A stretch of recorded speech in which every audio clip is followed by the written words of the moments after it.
my relationship with God is what kept me going, because the hope for a better tomorrow is possible with God, because anything is possible with God. And so I was holding on to hope, and also just thinking about other people. What can this do to help other people? I'm suffering severe pain, but look at Paul, who suffered severe pain, and the people around him that benefited. And so I know God can turn this into something good. And the second time around, I had hindsight from the first time. So I knew I was going to see something in hindsight eventually. I knew that there was good in suffering. I didn't know what yet, because I didn't feel it yet. And so it took a deeper trust in God, that God was doing something, even though he wasn't letting me in on the secret. He was cooking up something really good, because that's what he does. And when you look in the Bible and you see people who have suffered, and then you look at what came afterward, there's good stuff that comes after suffering in all those situations. So I knew God is a good God, and he's cooking up something really good, because this is really hard, and I can't wait to see what's on the other side. So I was just holding on to hope for that other side, for that hindsight. Thank you for stopping by my podcast, Finding God in Our Pain. Welcome. Hi, I'm your host, Sherry Pilkington. In this podcast, you'll hear firsthand stories of how the God of the Holy Bible meets real people in their real pain. We look at the good God we profess through the lens of pain and suffering. I'm processing the most painful season of my life after unexpectedly losing Larry, my husband of 32 years. In my journey, I've discovered that there are many types of deaths. Maybe you've asked God, how could you let this happen? Why me? Where are you, God? Do you even care? What am I supposed to do with my life now? Here at Finding God in Our Pain, we don't shy away from the tough questions. I ask them to my guests. I share what I've experienced. We give real examples of how God shows up in the darkest, most painful situations in life. May the stories that you hear and the advice you receive encourage you to engage the heart of God about your painful places or memories or experiences or even your unmet expectations. Lean in close to God's heart, because he speaks beautiful things in the dark. If you're dealing with an overwhelming pain, my guest Darci Steiner has a testimony of encouragement. It's of an amazing resilience as she lived out the debilitating effects of complex regional pain syndrome, or CRPS. In her book, Beauty Beyond the Thorns, Darci reveals how God cares for us in the deepest, darkest valleys of life. What she shares can benefit anyone who is dealing with pain, and there just seems to be no way out. While we didn't discuss this in detail, if you're experiencing a crisis of mental health, emotional health, physical health, in addition to your faith journey, consider medical professionals and/or medication per your doctor. Unrelenting pain can be a very lonely journey. So Darci points you to the one who will never leave you nor forsake you. God is always present, always listening, and ready to tend to you. CRPS is called the suicide disease because when ranked on a pain scale, CRPS is found to be the highest pain one can feel, hence the suicide disease label. People who know this level of unrelenting pain want to escape permanently, especially because they're told there is no cure. 20 years ago, a fall down the steps ignited Darci's first experience with CRPS. The pain was so great that she did not have an appetite and became malnourished and was dying. Darci shares a little bit about her story of being bedridden for 2 years and the healing journey she experienced. Yes, you heard that right, but God, right? Darci did experience some healing, but what gripped my heart was that about 5 years ago, on a very special day for her family, the simple need of having to go back into the venue to grab something she forgot, and a chair from a stack of chairs topples down and strikes her in the ankle. Immediately, the pain seared from the injury, and Darci knew she was headed back into CRPS. So at the time of this recording, she is living with CRPS once again. She talked about the difference in how she engages God's heart this time. Because of her vulnerability, we get a glimpse of a maturing faith forged in deep pain that produces an intimacy with God that cannot be developed in any other context. One of the ways that Darci's faith matured is that while in God's word, she received revelation on the distinction between being and doing. Darci's pain severely limited her ability to engage in some of the most simple things in life. At one point, of being bedridden for 2 years, Darci was laying in bed and she asked her husband to create a tent over her with the bed sheet because when it touched her skin, it caused excruciating pain. So as she lay in bed day in and day out, she began to question the purpose of living. She couldn't do anything. She wasn't of any help. She couldn't enjoy her young daughters. Life was happening around her, but without her. Even today, she can only watch her grandchildren with assistance in short intervals. But in this quiet place of simply being with God, she discovers a whole new level of intimacy with Him. The revelation that His only request for her, for any of us, is to simply be with Him. A weight was lifted, and she began to see the beauty of Christ's extravagant love for us in the humble posture of being. One last thing, and we'll jump into the conversation with Darci. I especially loved how Darci shares that in the dark valleys of life, God is there. And I know we've heard that 1,000 times, but it's a great reminder that we don't have to go looking for Him. We don't have to pray for Him to find us and see us. We don't have to check off the good Christian checklist for Him to show Himself. He's already there. We simply need to engage Him in faith and in the being. If you've been struggling with the thought that a good God would not have you suffer like this, I challenge you to reframe that with God is good because despite the pain of this life, the reality of it, He doesn't abandon or reject us. He enters into our pain with us. He comforts us, leads us into healing. He untangles our fears. In short, He gives us His very presence. Darci was the absolute sweetest because despite her pain and my probing questions, she has such a deep desire in her heart to share an encouraging message with others who are experiencing unrelenting pain, whether it's in their mind, so mental health, or body, physical health, heart, emotional health. Listen in because Darci does a beautiful job of revealing the heart of God in the context of pain and suffering. Thank you for your time and energy today, Darci. I'm blessed by what you have to share. So I know that my listeners are going to be too. And I think one of the most powerful things that we can do for someone is to let them know that they're not alone in their pain and suffering.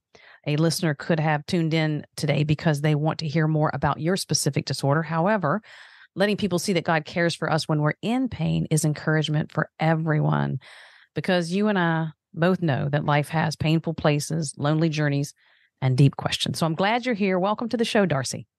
Oh, thank you so much, Sherry. I'm so excited for our conversation. I love talking about this subject. It just so many people need it. They do, because the goodness of God in the midst of pain and suffering, and I know you and I spoke of this earlier, I don't associate pain with God, but He comes in and redefines it. So beautiful. Absolutely. So Yeah, beautiful. he can make pain beautiful. Mm. And that'll make more sense as we talk. Yeah, it will. Give it some value and not just leave us there in it. So, our conversation today is based on the book that you authored, Beauty Beyond the Thorns, which is your firsthand account of something that you've battled with 20 years ago and you're experiencing it again now. And that is a severe nerve pain disorder called complex regional pain syndrome, CRPS. Can you tell us a little bit about this disorder? What causes it? Is there a cure? What does it feel like? Yeah, so complex regional pain syndrome usually occurs after an injury, say to a limb, usually after a limb. So let's say you have surgery on an arm or something, and then you can't get rid of this pain. You've got this burning pain. And because surgeons cut through your nerves, you might get this disorder and you can't heal from it. And it sends signals to your brain constantly. I'm in pain, I'm in pain, I'm in pain, I'm in pain. And it doesn't ever go away. And there is no cure for it. And I don't mean to scare people because it doesn't happen that often, but sometimes it does. And sometimes it can occur. For me, it occurred after a fall down the stairs and a back injury. And I didn't even know when this entered my body. There was no explanation. No one could figure this out until after I was really recovering from it did I get a diagnosis. So it's very hard to diagnose. Yeah, because it would seem like, yes, the injury, you are in pain, but then why is it so severe? Because 20 years ago, when you first went through this, it was so severe, your appetite was gone. And so now you're becoming malnourished, which is deadly. How did you Exactly. overcome that? Well, I'm laying in bed every day from this back injury, and I'm like, why aren't I healing like most people? When everybody Mm. else is like, why isn't she healing like most people? Because naturally you heal over time, but this pain spread to my feet. And so I was unable to walk. And we got a commode, put it by the bedside.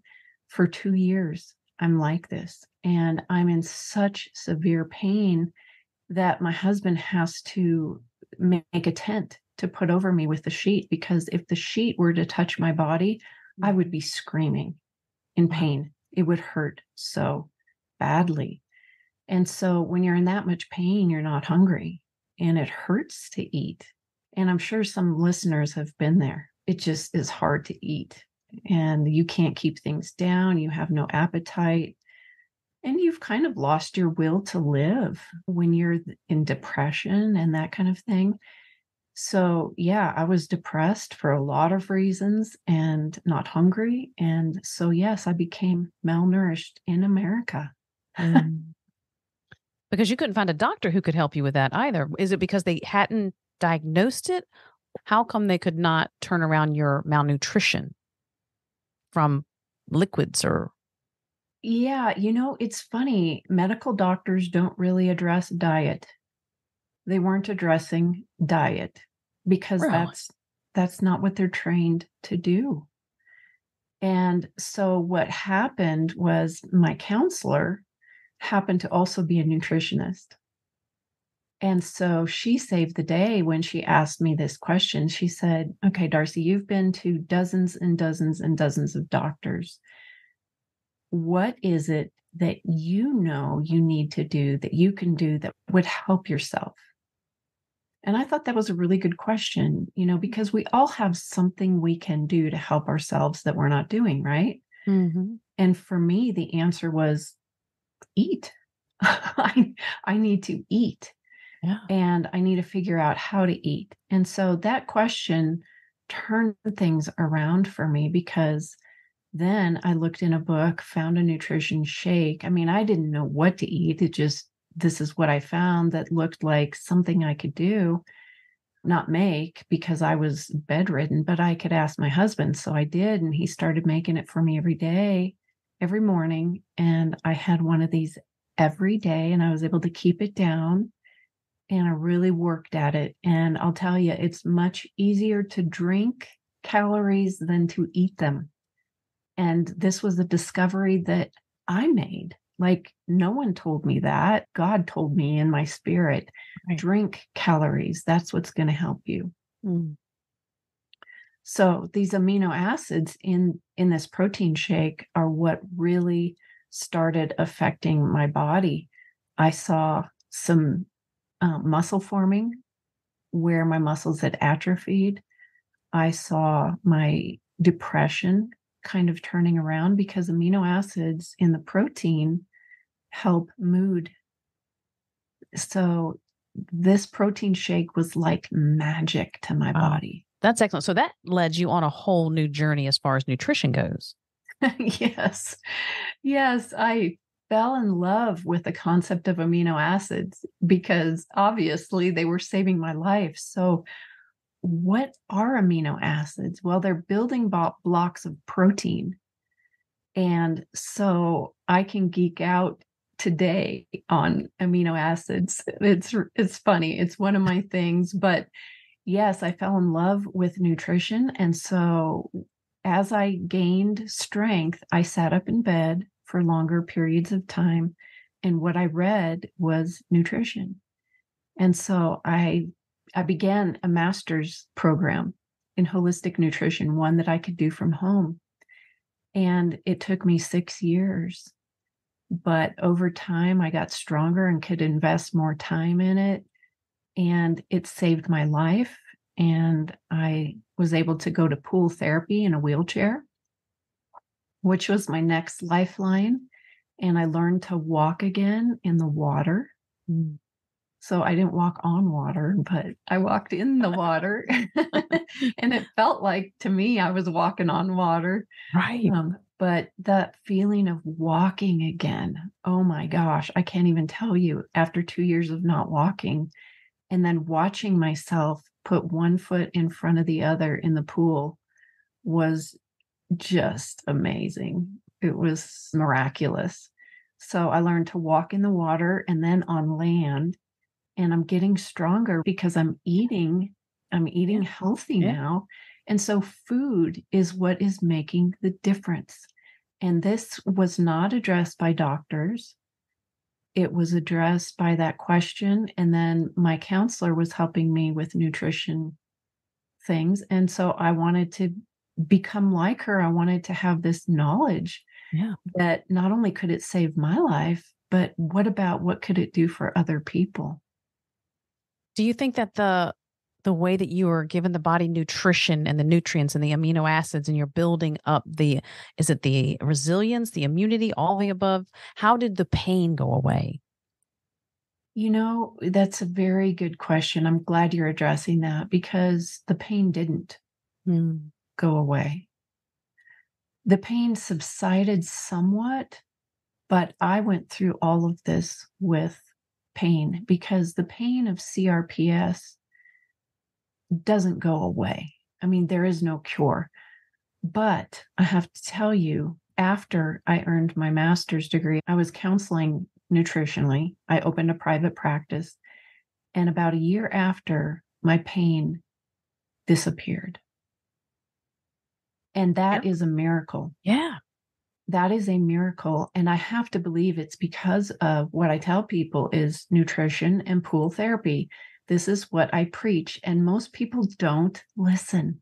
Most Really. people schedule that next doctor appointment. I spoke with a woman yesterday for 2.5 hours who found me online. She looked up CRPS Christian and she found me. And we talked for 2.5 hours. And she's like, do I do this procedure or do I not? And I'm like, well, you need to pray about that.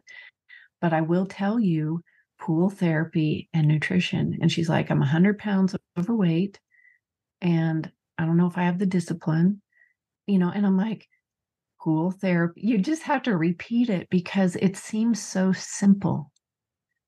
Reminds me of the chief officer. I can't remember now from which king. He sends him to one of the prophets, and it was Elijah, and he says, "Go dip yourself 7 times," and Yes. he gets mad because I could have done that at home. You're telling me I come all the way out here to see you, and you tell me to dip myself 7 times, and I'm going to be anyway. His officers then talk him into doing it, and he's healed from something that Yeah, he felt was so simple, too simple to work. exactly. And it was in dirty water. He Hmm. was led to dirty water. And he's like, why don't I go cleanse myself in clean water? Yeah. But it was dirty water. So that it just made no sense Right. to him. Right. And so this is why I'm like, I go to the pool for free. I'm on Medicare and I go to the pool for free and it's my lifeline. Mm. It's where I learned to walk again. It's where I get my exercise. I used to have 2 frozen shoulders because I walked with crutches for so long trying to walk. And so I tore my rotator cuffs, Wow. both of them. I Right. I tore them. And so I have this pain too in my shoulders and I'm trying to get rid of that. Well, you know what helped that? Pool therapy. Do you think it's because the buoyancy in the water that Exactly. lifts and then you're able to work the joints without the Mhm. pressure, maybe? Exactly. The Okay. buoyancy. Yeah, and you can just move slowly and it's different than a physical therapist working on you because when a physical therapist works on you, they they push you, right? And they treat everyone like you've got to make some goals. But with CRPS, here's the thing. You've got to have small incremental steps that lead to healing over time, not these big steps like you got to bend your foot this way. No, it's small incremental steps. And it can get so discouraging to people because it takes time. I mean, this last injury, I was injured over 5 years ago, and I'm still, it just, I can't hardly walk. Yesterday I walked up 2 blocks and back. That's after 5 years. And so it's very slow, but if you don't do it, you won't make progress. Mm. And I think this can be true for not just CRPS, but for life. We learn things by eating. So eating, if you make huge diet plans, are they successful? No, usually you have to go on another diet because you gain the weight back. But if you make small changes over time, you're more likely to hold on to that and to sustain that. That's such a good point too, because even in the little bites, the little efforts that you make, you gain traction and then you get confidence. Like, okay, I've implemented this. I'm doing this. Let me add the next step to it. So that's pretty powerful in the small steps. Mm-hmm. Small stepping stone steps to success. 20 years ago, you were bedridden for 2 years after falling down the stairs in your home and almost lost your life because, as you said, when you're in that type of pain, you're not hungry. So then you become severely malnourished. Now, 5 years ago, at a very special event, in what I consider a freak accident, a chair fell from a stack of chairs, landing on your ankle in the exact spot where you had previously dealt with all this severe nerve pain in your feet.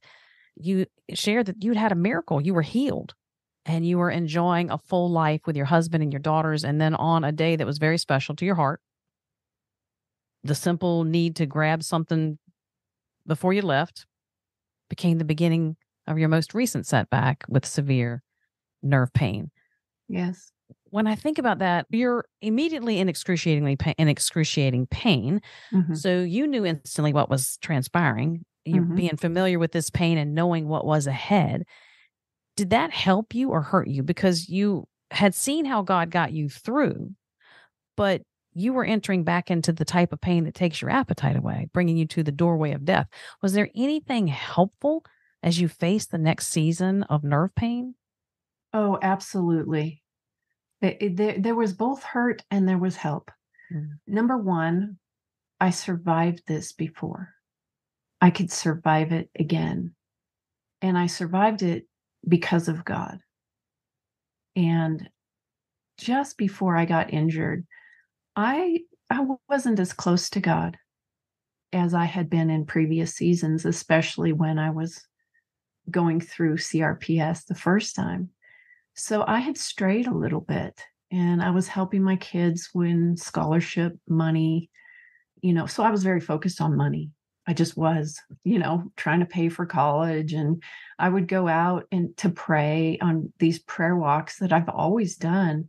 But then my mind would wander and it would always think about, okay, how do we strategize for my daughter to write her next essay?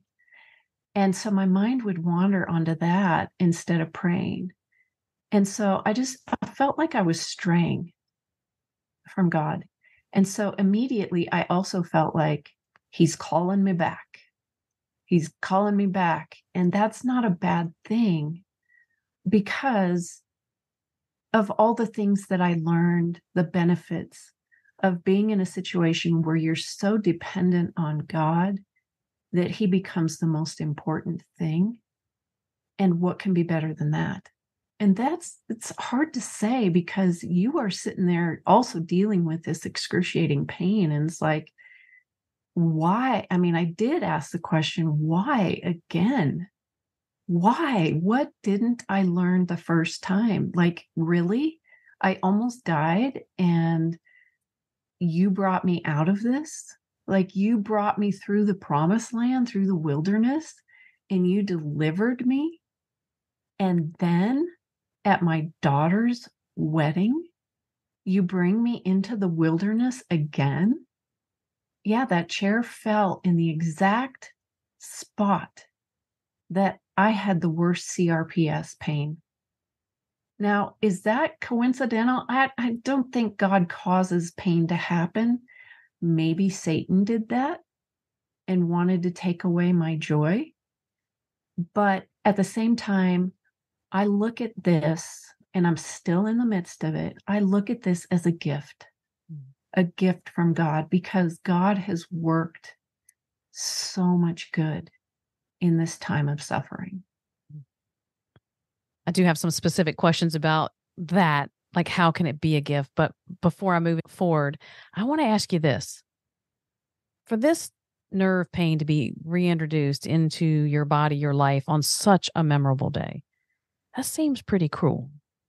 Yeah. And as for Christians, like you said, we know that God didn't cause it, but we can't deny that he didn't stop it. And so were you mad at God? You Mm. said you were asking why. Was there anger in your why? Oh, yeah. Yeah. And it started pretty much right away. Like on the way home from the wedding, my other daughter was in the back seat of the car, and I'm like crying because I'm hurting so bad and I need ice, and we need to go stop at 7-Eleven, the nearest place, for something to help me with my pain. And I'm just reeling in pain. And my daughter in the back seat, she's like, "Can we not enjoy the fact that Jenny just got married?" Oh, And because a mother's yes, heart. Yeah. of Huh. course, I wanted to rejoice that my Right. daughter just got married, and I want to not be crying for Nicole, who's sitting in the back seat. I want to so bad, but I can't. I can't, because all I can think about is this pain, because it's so bad. And my ankle wasn't broken. It felt broken. It felt shattered. Mm. But this is what CRPS is you feel so much more pain than what is actually going on in your body, because your brain is just receiving pain signal after pain signal after pain. It's a cycle that doesn't stop. And when ranked on a pain scale, CRPS ranks the highest pain one can feel. That's why it's called the suicide disease. Mm. Mm. And yes, there were times I've wanted to die. You just don't know how you're going to make it to the next day. I want to live because I love my family and my friends, but I want to die because I don't know how to get through this today.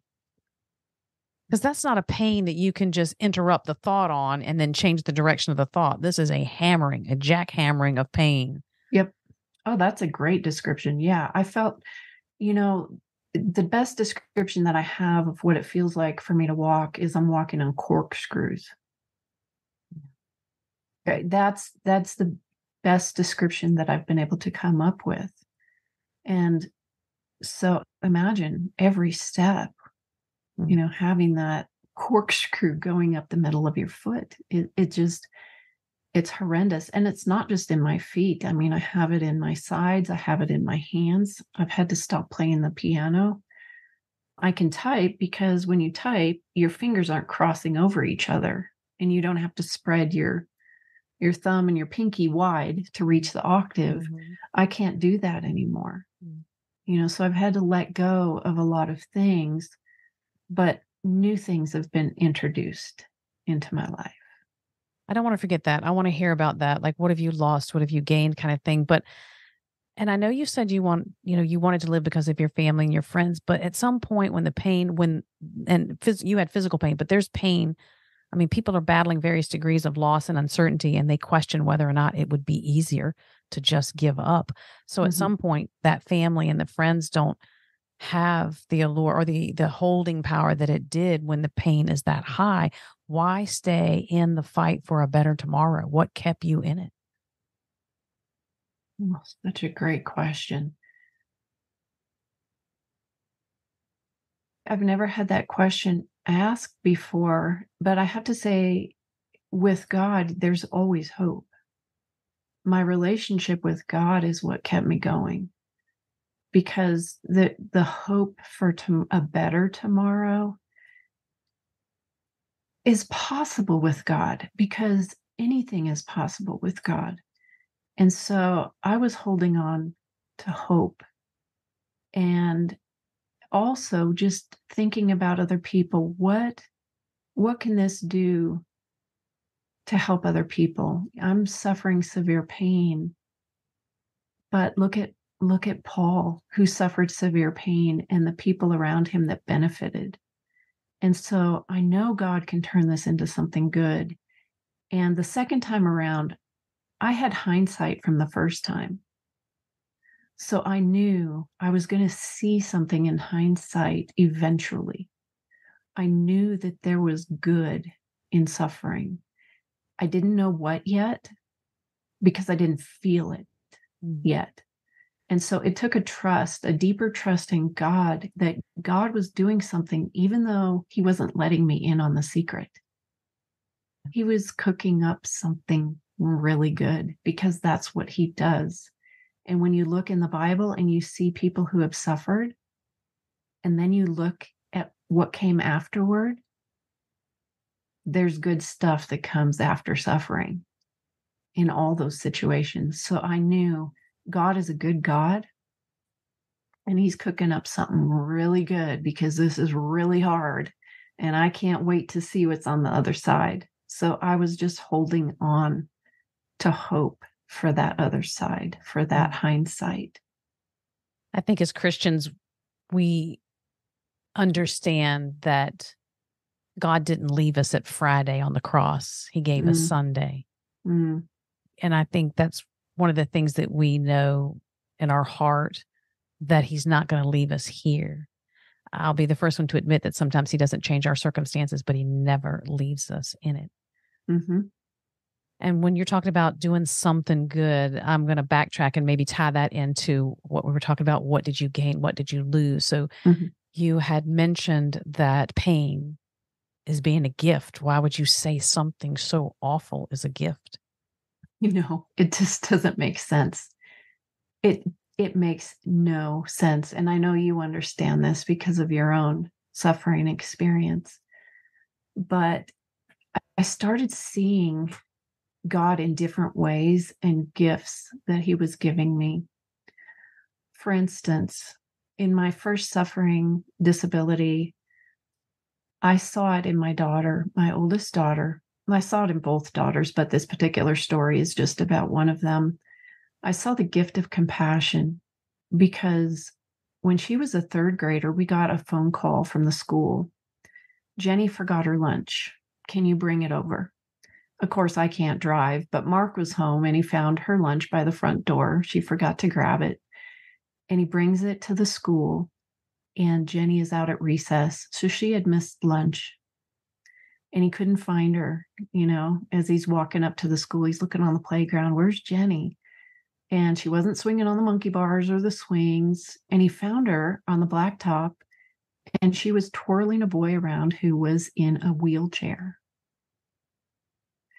And his heart, he was like, oh my gosh, this is having a positive impact on what we want our daughters to learn and to know. And we learned later that this was a regular occurrence of Jenny, that she played with this boy who was marginalized. If that isn't a gift in suffering, I don't know what is, because we wanted our children to be compassionate children, and to not marginalize people, but to draw them in and to love deeply. And we couldn't have taught our kids that as deeply as God did by allowing them to have a disabled mother. That is a gift. It is a gift. So the gift of compassion, the gift of perseverance. You wonder, how am I going to get through to the next day? And then you do. Well, how did you get through to the next day? God sustained me. God gave me what I needed. He enabled me somehow to get through to the next day. That's a gift of perseverance, a gift of gratitude. When you are suffering and then you're able to do something like take a step into the bathroom, you are grateful for that step. And I would watch people behind our house. We have a trail, and I would watch people, and I would be sulking because I used to be one of those people that walked that trail, and I couldn't anymore. So at first I was angry. I'm like, why are you making me sit here watching all these people walk? Just angry at God.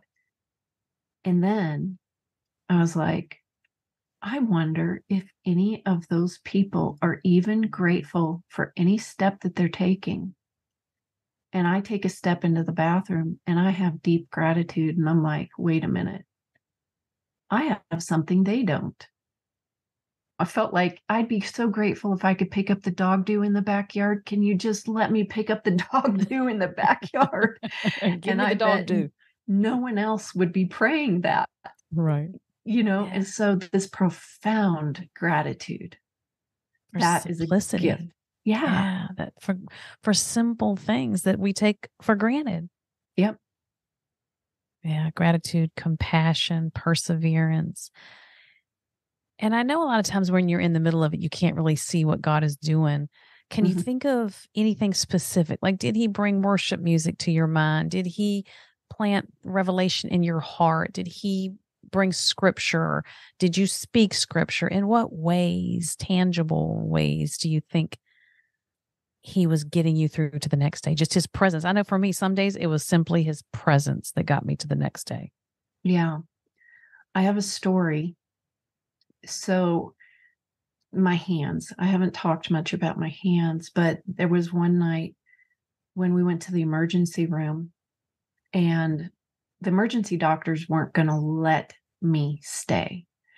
My hands, I was transferring my body with my hands to the toilet, to the chair, to the bed, back to the wheelchair, and my hands just gave out and inflamed, like burning, just burning with nerve pain. And so that's going on in my hands and my feet. I can't stand, right? So I go to the emergency room. They have to lift me out of the car, which they're not happy about. They're not going to admit me into the hospital. And I'm like, what am I supposed to do? Like, I can't stand. I can't use my hands. What am I supposed to do? And so Mark and I began to sing. Mark's like, let's just sing because singing brings me comfort. So we started singing worship songs. And suddenly they come back in and they're like, the doctor decided to admit you. So that happened. So I stayed one night. I had a good night's sleep. Mark had a reprieve. He needed a break from me bad. Right. Yeah. He just really did. So the next night, I'm begging Mark, take me back to the emergency room. I'm in so much pain. I don't know what to do. Right. And I'm crying and I'm looking at the picture of Jesus on our wall. And he's in the Garden of Gethsemane. And I felt like my hands were pierced and my feet were pierced. Wow. And I felt like I was on the cross. And so I got this message from God, like, Mark still needs a break. So I said, can you just help me get to the recliner? And so he laid me back in the recliner and I said, just go. I'm just going to spend time with God. And I'm crying. And so he leaves and he's got the phone there. If I need him, I can get a hold of him. And the whole evening, this is what happened, Sherry. I cried and I prayed. And then these memory verses came to mind. Now, memory verses from a long time ago that I had forgotten came to mind. So I repeated them. And then I prayed. And then more memory verses came to mind. And it was as if God was answering me. I would pray and then he'd answer me with these verses. And I'd pray and he'd answer me with these verses. It was such a unique, one-of-a-kind, interactive relationship with God. I'd never experienced anything like it, and I haven't since. But it was a night where I felt so over the top in pain, and I decided I want to be alone with God. And I had this experience with him that I can describe it, and I think it sounds beautiful, but to be within that was even more beautiful, because it was like, I don't even remember those verses. How did they come to mind? Yeah. It had to have been God. Mm. The word does not return void. So that Yeah. whole, when we're reading it, it's being imprinted on our memory. And then God brings them back at a time like this. That's so beautiful. It really is beautiful. And I think about the intimate times that I had with God, just places of total isolation, and only his input or presence could have made a difference. And I wonder if that's what God the Father did for Jesus the Son in those intimate moments before the cross, during the cross, was just his presence with him. And bringing Because those verses to mind, maybe because he spoke the verses that David had written, right? it's true. Oh, Sherry. Yeah. Wow. And that's what God does for us now when we're in our painful places, is that God meets us in that. He interrupts that. He pierces that. He reaches the places that nobody else can reach, because nobody could bring my husband back. Nobody can make your pain stop. Right. But God meets us in it and just gives us the beauty of his presence. Yep. Something else you expressed in an earlier conversation, I think it was when you and I were talking about having this podcast episode, but you were outlining the book of Matthew, and you began to take notice of the do's, the do nots, and the be's. How did this provide encouragement for you in this season, this time? Okay. Now that you're dealing with CRPS the second time. Yes. So when I didn't know for sure, I mean, I suspected it was CRPS, but, all the podiatrists are saying, this might be a sprained ankle. This might be plantar fasciitis. Most podiatrists thought it was plantar fasciitis. So I'm thinking, okay, 6 weeks off my foot. That's not good for my bone mass, right? But I decided, okay, I'm just going to start over. I'm just going to start over and start reading the Gospels. And I'm going to begin with the first one, Matthew, right? And so I'm reading Matthew and I'm seeing all these do nots. Do not murder. Do not commit adultery. Do not let your left hand know what your right hand is doing. Do not store up for yourselves treasures on earth. Do not worry about your life. Like, it just goes on and on and on. And so I'm seeing all these do nots and I'm like, well, what about the do's? I'm not seeing any do's, like do this. And I'm a doer, right? Oh, yeah. I'm a doer. There's a lot of doers. What are we supposed to do? I know what not to do, but what do we do? And these are the do's. Do to others what you would have them do to you. What you did for one of the least of these, you did for me. And then it doesn't say do's on these, but clothe the poor, feed the hungry, look after the sick, sell your possessions and give to the poor, take care of widows and orphans, visit those in prison. Those are do's, right? Okay. Those aren't the do's that I do. I don't visit those in prison. I don't take care of orphans and widows, right? But I'm reading this like, oh my gosh, my do's are not these do's. And they're all relational. Do you notice that? No, They're I hadn't all thought about that. relational. Yeah, they're relational because God is a relational God. So he wants us to take care of people in our doing, right? And then there's the B's. Okay. Then when I got to the B's, I was so excited. Like, I have this on a big sheet, it's outlined. The whole book of Matthew I outlined, and I've got the B's. Okay. Be on your guard against men. Be afraid of the one who can destroy both body and soul. Be joyful in hope, patient in affliction. Be reconciled to your brother. Be kind and compassionate. Be careful not to do your acts of righteousness to be seen. Be shrewd as snakes, innocent as doves. Be hospitable. So there's the B's. And I was like, I can't do right now, but I can be.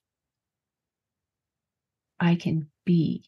And it gave me so much reassurance that in stillness, when I can't be busy, doing stuff, I can be. And that's what God wants me to be. And so I just started focusing on being close to God, being kind and compassionate, and being what God wanted me to be, what He was forming me to be. I'm in formation, I'm in the fire. He's doing the doing. Yeah. I just have to be and see what He's going to do with this being. He's calling me to be right now. So I don't know if any of that makes sense. All of this I'm putting in a book for a future book after the 2 that I'm writing right now. I need to live a lot longer. You do. And I want to hear more of that broken down too. So I'm looking forward to that book. That's going to be quite the tool to look at those differences.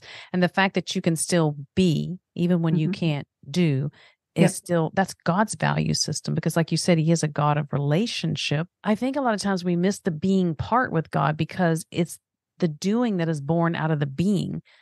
A lot of my doing without the being with God, I end up doing on my own power, my own strength, my own goals, what I thought He would have said or what I thought He said, but I didn't slow down enough to listen to what He said. And so there's a lot of power in just be with God. Oh my gosh. And once I realized that, it was like, okay, I'm starting to see, and we're going to get through this, because I felt like I'm on this adventure with God. I'm on this treasure hunt. He's starting to show me that I'm doing things all wrong. Like I do. I just need to start over, and I just need to learn to be still. Just be and let Him do. And then the do nots, yeah, there's a ton of them in Matthew. Like, go through your Bibles and just look for the do's, the be's, and the do nots. And you're not going to find very many do's. And that was remarkable to me. That is remarkable. And even the do nots are for your wisdom and your protection. Mm-hmm. So there's value in do not. Yeah. There's guidelines, there's protection, there's much wisdom in the do nots. The do's and the do nots are part of obedience. The be's are a part of grace. So we need both obedience and grace. We can live in both, but the do nots are a part of our obedience to God. He's telling us how we can obey Him and how not to get into trouble. Like, do not hate your brother, do not murder. Okay, I'm good. Yeah. I'm good. Like, that's helpful guidance, God. Thank you. So there's guidance in that. He's helping me to obey Him. He's giving me the tools that I need to be in obedience to Him. That's so good. All we have to offer God is obedience. Our praise, our worship, and our obedience in that. Mm-hmm. So it might seem like a small offering, but nonetheless, God does amazing things with small offerings. Amen. Why do you think, in your personal opinion, when life is flipped upside down from what we imagined or expected, thought it would or should be, why some people turn to God and some people turn away? Yeah. Yeah. That one, people have asked me that quite a bit. Why didn't you turn away from God? Why do you still believe in God? You know, when a full decade of my life, I've struggled to walk. A fifth of my life, I've struggled to walk. And the other decades, I've had chronic pain, except, when I was a kid. I can only answer for myself, I think. And there's a difference between anger and bitterness. I think anger is a part of grieving, and it's healthy. We have to go through it. But the thing is we can't push it away. We have to go through it. We have to face it and embrace it and go through it so we can get to the other side quicker. If we just stiff arm it and push it away and don't go through it, I think that's where bitterness comes. is I'm so angry and I'm just bitter. I'm just holding on to this. And that we're holding on to bitterness and anger instead of holding on to God. But I think we have to embrace the anger to get to the other side so that we can see God, because he is there on the other side of that anger. Anger is a natural emotion that he gave us. And so we can't be afraid of it. I think as Christians, sometimes we feel like, well, I'm a Christian. I can't be angry at God. Well, yeah, you can. And you should, so that you can get beyond it. Right. So that you can be joyful in the Lord too. But it's a natural part of grieving. When we lose something, when we lose your spouse, like you did, when you lose your health, like I did, when you lose a job, whatever loss you have, it's natural. God gave us this grieving process to go through. So it's okay. It's okay to be angry at God. Let yourself be angry at him so you can get to the other side. It reminds me of Job when he was struggling with what was happening in his life and talking to his God. And in the end, God calls him righteous. I often think that the reason God called him righteous is because he wasn't out in the street talking about God, or when he was having conversations with God, he wasn't talking at God, but yet he continually talked to God. He was authentic. He was transparent. When the pain moved from external to internal to, from physical, it took on all, in my opinion, all the facets of how pain can resonate in the human body and the human experience. And yet he never turned on God, but he was mad, and he showed his anger to the point where the Lord said, well, now tell me, Job, where were you when I created the world? Exactly.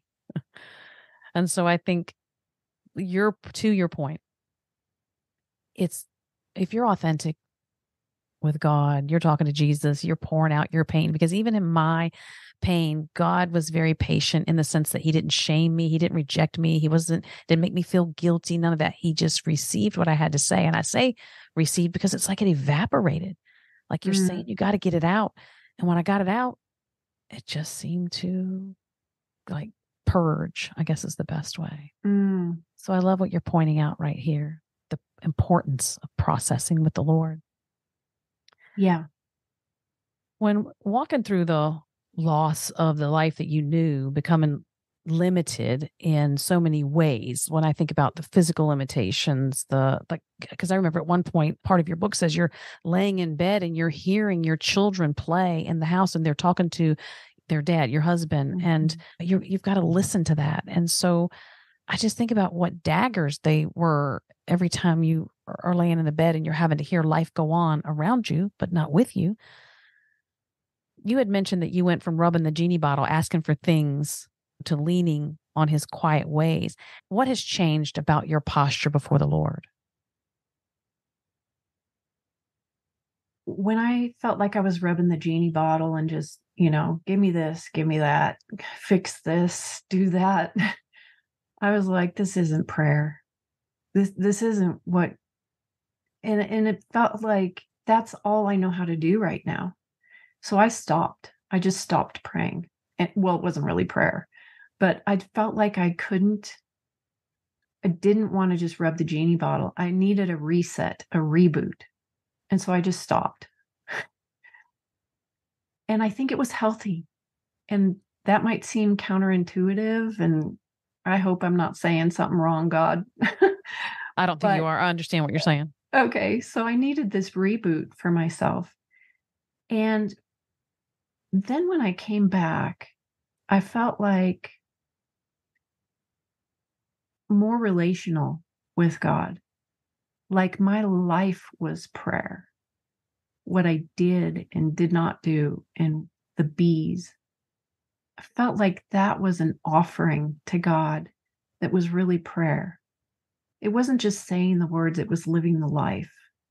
It was embracing him in our relationship together, because my safe place was in his arms. And so I felt like we're doing this together and we're not separated. It wasn't like me praying to him It was like me praying to him, like we're interconnected here. It just was different than I had ever experienced before. I felt like his spirit, his spirit is within us if we're believers. Mm-hmm. And so he's already in us.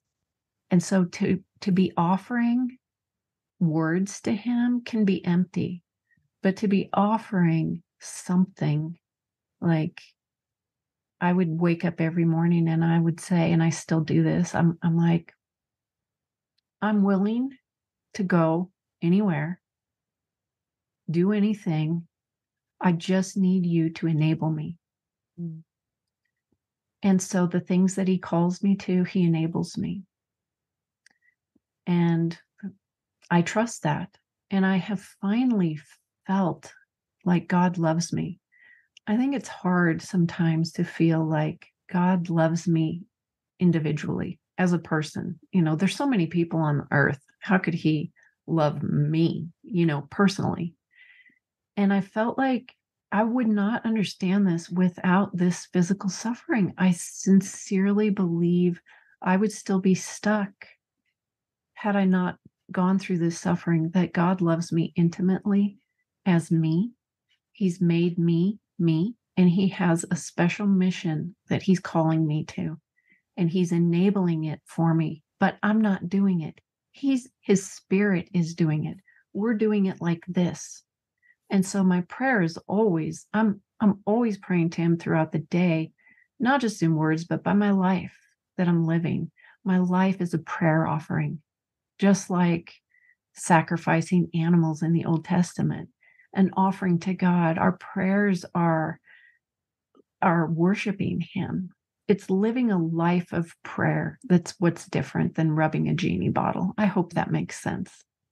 It does. You're living a life of relationship. Yeah.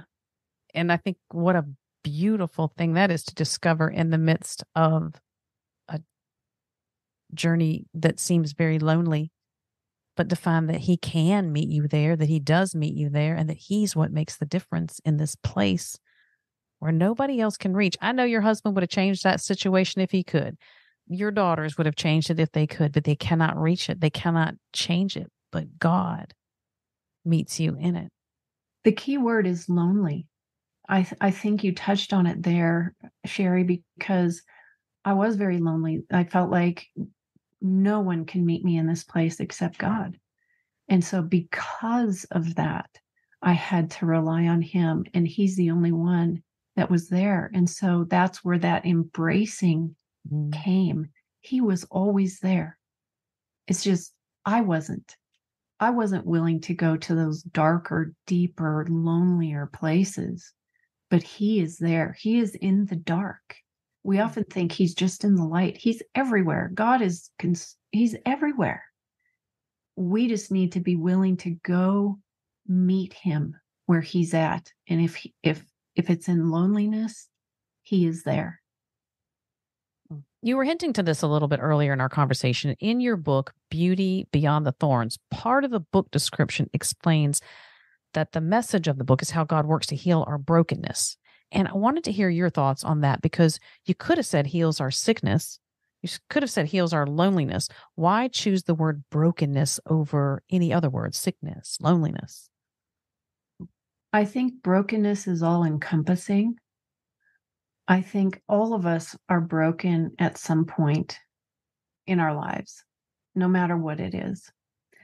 And I think if you've really suffered, you can relate to other kinds of suffering, like you and me, this conversation. I can tell you've gone through deep suffering because of the questions that you're asking, because of the conversation we're having. Our suffering is different.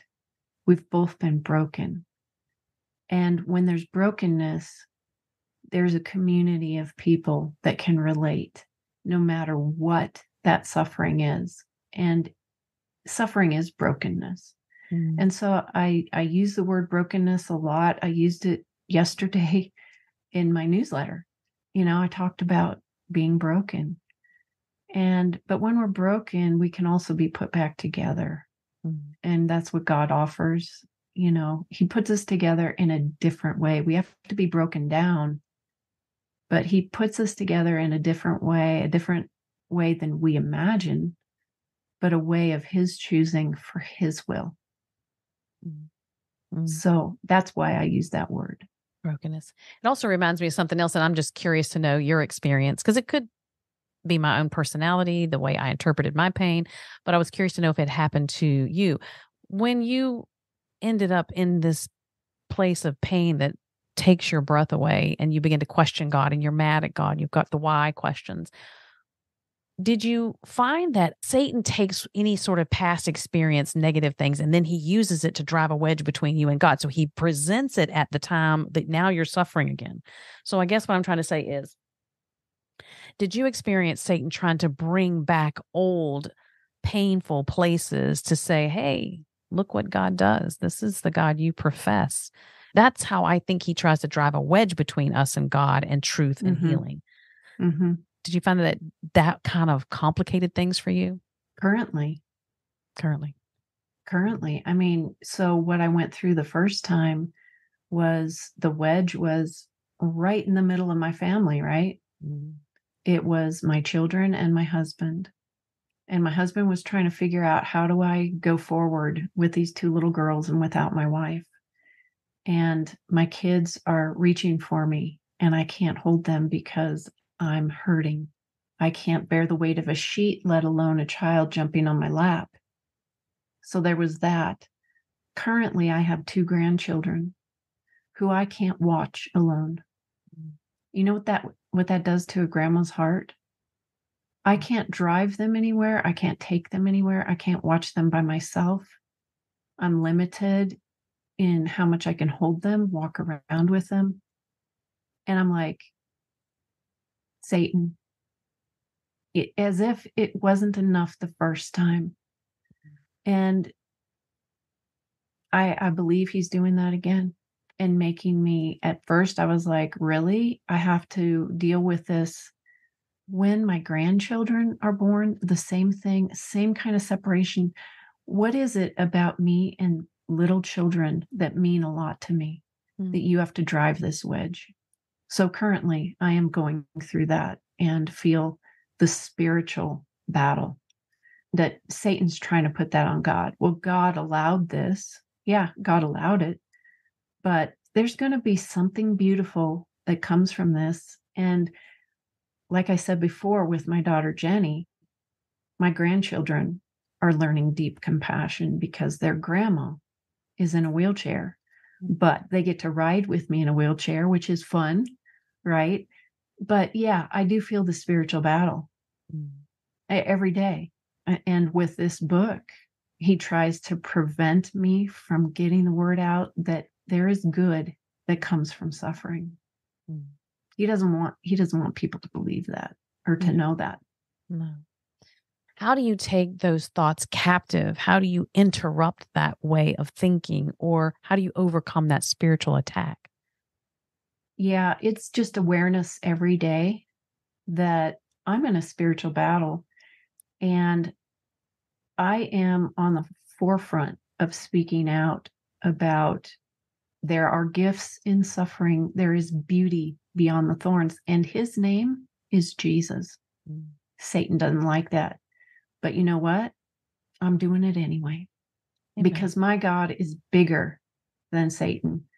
And people need to hear this message because I have people reaching out that are hurting, that don't know these things, that don't know that there's beauty within suffering. And I don't know if my pain will ever go away, but I am a voice, and Satan does not like that. And I can give you more stories of what he does and what he did in our Bible study. And someone turned on me when this Bible study was going awesome. And so I'm very aware that if I'm going to be a voice for the Lord, he's going to interrupt it.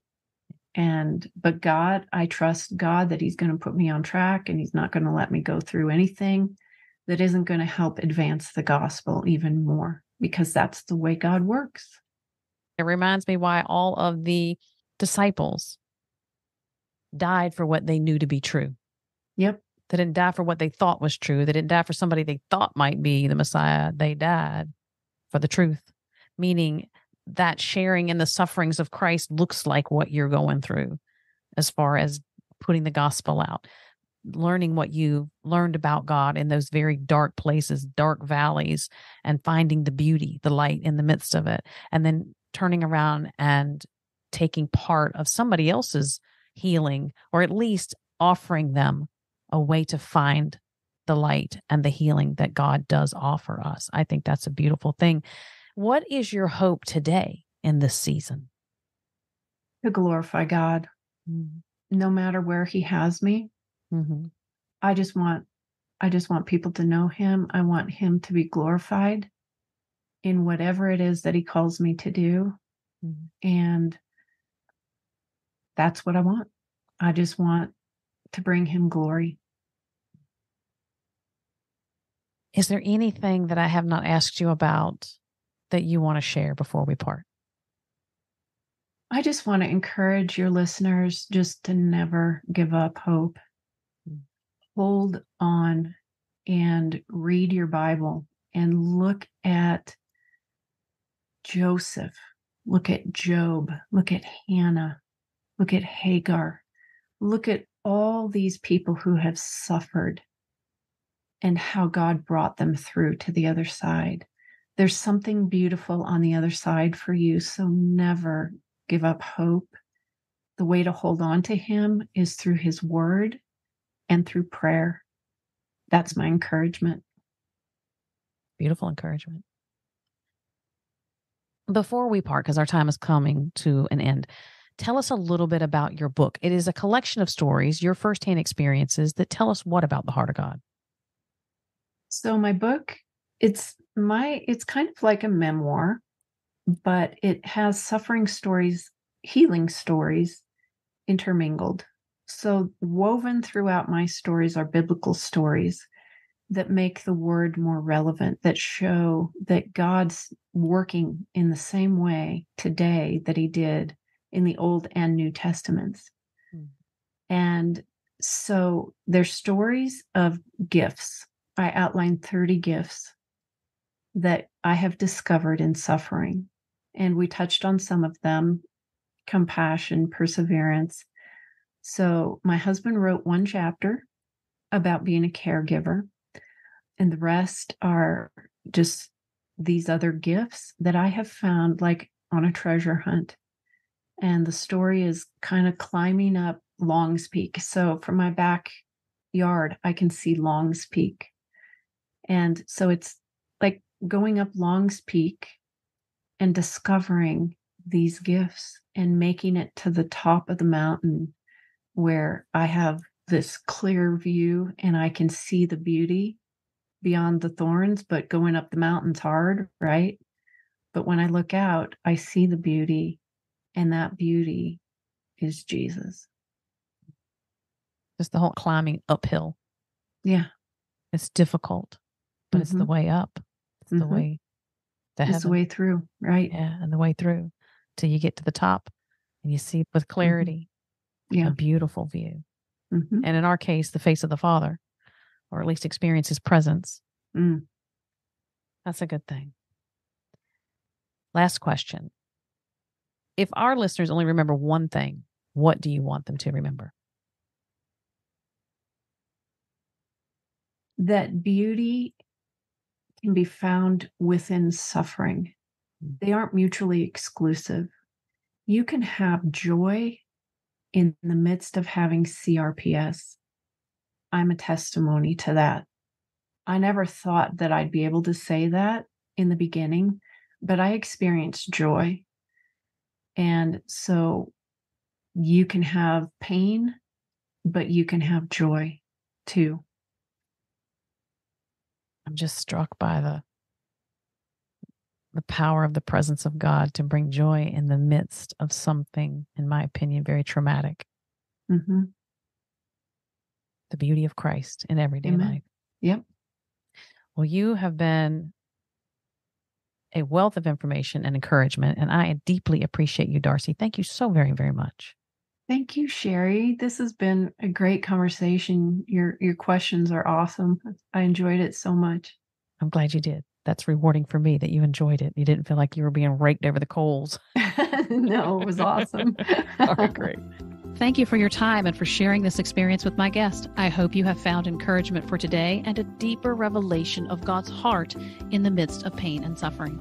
We'd love to have you as a subscriber to Finding God in Our Pain so that you can be connected with all my guests as they share their personal experiences and professional knowledge about pain and suffering. And because this podcast is a division of the website A Life of Thrive, for more information and the various ways you can connect with us, please visit the website alifeofthrive.com. I look forward to sharing more transparent stories from the hearts of women who intimately know what it means to have their world flipped upside down, their authentic struggle to make sense of it, and what recovery and healing looks like. Till then, sweet woman, remember you are not alone and that God speaks the most beautiful things in the dark.